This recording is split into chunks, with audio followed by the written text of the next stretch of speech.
Vecmamma sacīja, dzīvē viss iet kā pa sviestu, ja esi uz zaļa zara, lai nav pirkstos jākož.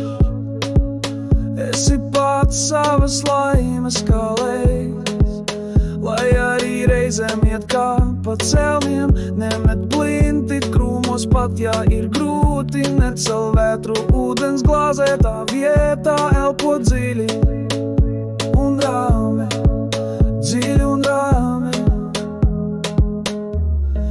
Vecmamma zināja, ja tevi nelaiž pa durvīm, iekā pa logu, nestaipi gumiju, ja uz tevi gaida. Ja vajag izlent caur ādatas aci, laime kā aklas viss tas grauds, pati var iekrist tev rokas, tikai elpo dziļi un rāmi, dziļi un rāmi.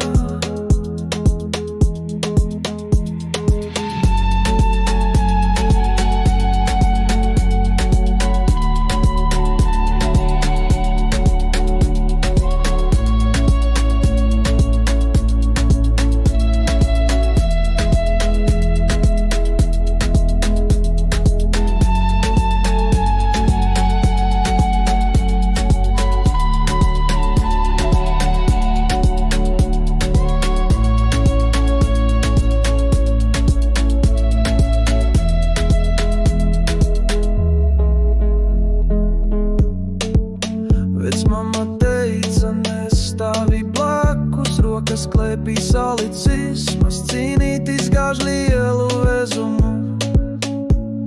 Vajag tikai ķerties, vērsim pie ragiem, katram pašam savs medus pods jāatrod, esi